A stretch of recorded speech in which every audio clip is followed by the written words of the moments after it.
नमस्कार, स्वागत है। आप देख रहे हैं समाचार टुडे। साइबर सिटी गुरुग्राम में जीजा कर रहा था उधार दिए गए पैसों का तगाजा। साले ने जीजा की गोली मारकर हत्या की, वारदात को अंजाम दिया। क्राइम ब्रांच ने बीती 26 जून की देर रात पूर्व फौजी हरेंद्र सिंह की हत्या मामले में हरेंद्र के साले नवीन को गिरफ्तार कर मामले का खुलासा कर दिया है। पुलिसिया पूछताछ में हत्यारोपी नवीन ने खुलासा किया कि जीजा हरेंद्र ने उसकी छोटी बहन की शादी के लिए 2 लाख रुपए उधार दिए थे और अब जीजा लगातार उस पर पैसा वापस देने का दबाव बनाने में लगा था, जिससे परेशान होकर उसने अपने ही जीजा की गोली मारकर हत्या कर दी। दरअसल बीती 26 जून को दिन में नवीन योजनाबद्ध तरीके से बसई एनक्लेव में रहने वाली अपनी बहन के ससुराल पहुंचा और रात को बहाने से वहीं रुक गया। पुलिस की माने तो रात 1:30 बजे परिजनों ने गोली लगने की आवाज सुन हड़बड़ाकर उठे तो देखा कि नवीन पिस्टल लिए खड़ा था और सामने हरेंद्र की रक्त रंजित लाश पड़ी थी। एसीपी क्राइम की माने तो नवीन 12वीं क्लास तक पढ़ा है और फिलहाल बेरोजगार है।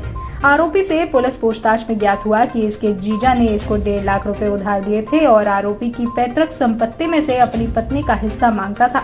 इसी बात को लेकर इसके साथ और इसकी बहन के साथ झगड़ा करता था। इसी रंजिश को रखते हुए 26 जून को रात को जब इसका जीजा सो गया था तो उसने उसके सिर में गोली मार दी और भाग गया। ये दिनांक 26-27 की रात को एक व्यक्ति हरविंदर जो बसई इंक्लेव का रहने वाला था, उसकी गोली लगने के कारण दौराने इलाज हॉस्पिटल में मृत्यु हुई थी, जिसके संबंध में हमने उसके भतीजे की शिकायत पे पुलिस स्टेशन सेक्टर 10 में FIR दर्ज करके और इन्वेस्टिगेशन शुरू की गई। और इस ड्यूरिंग इन्वेस्टिगेशन उसके जो साला था उसको हमने गिरफ़्तार करने में कामयाबी हासिल की। हमारी क्राइम टीम सेक्टर 10 के इंचार्ज इंस्पेक्टर अमित के नेतृत्व में टीम ने काम करते हुए कुछ ही घंटों के अंदर उसको हमने गिरफ़्तार किया, जो रोहतक के एक होटल में रुका हुआ था।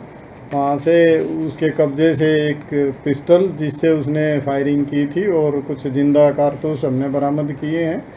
इसको आज हम कोर्ट में पेश कर रहे हैं और इसका आगे पुलिस रिमांड हासिल करके और इसमें आगे की इन्वेस्टिगेशन की जा रही है। पूछताछ में इसने बतलाया है कि इसने अपने जीजा से कुछ पैसे 1.5 लाख के करीब पैसे उधार लिए थे अपनी बहन की शादी के लिए। वो वापस पैसे मांगने के लिए उसको दबाव डाल रहा था, डरा धमका रहा था और एक इसकी जो ज़मीन थी, जो पैतृक ज़मीन थी, उसमें अपना हिस्सा मांग रहा था। इस रंजिश को ध्यान में रखते हुए और उसने उसको सोने का, उस दिन आने के बाद सोने का इंतज़ार किया और जब वो सो गया तो उसने करवट बदली तो पीछे से उसकी कनपटी के नीचे उसने सटा के और गोली मारी और वहाँ से भाग गया। अब हमने इसको गिरफ्तार करके आज कोर्ट में प्रोड्यूस कर रहे हैं। सर, हथियार लाइसेंसी था या अवैध था? ये अवैध हथियार था और इसमें लाइसेंसी नहीं था और इस जो आरोपी की लगभग 21 साल की उम्र है और इसने बताया कि ये अपने किसी दोस्त से ये हथियार खरीद के लेके आया था।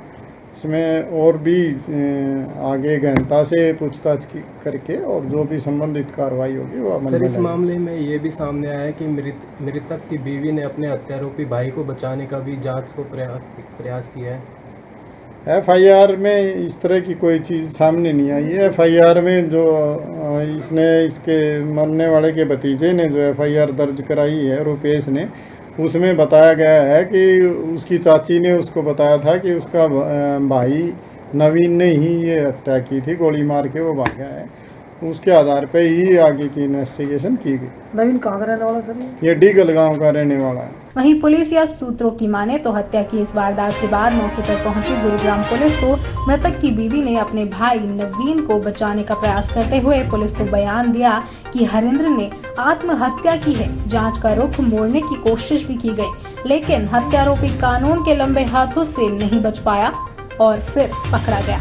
अभी के लिए बस इतना ही। तमाम प्रदेश की छोटी बड़ी खबरें देखने के लिए हमारे चैनल को सब्सक्राइब करें, वीडियो को लाइक करें, शेयर करें और कमेंट करना न भूलें। वीडियो को लाइक करें, शेयर करें और चैनल को सब्सक्राइब करें। खबरों के नोटिफिकेशन के लिए बेल आइकन दबाना न भूलें।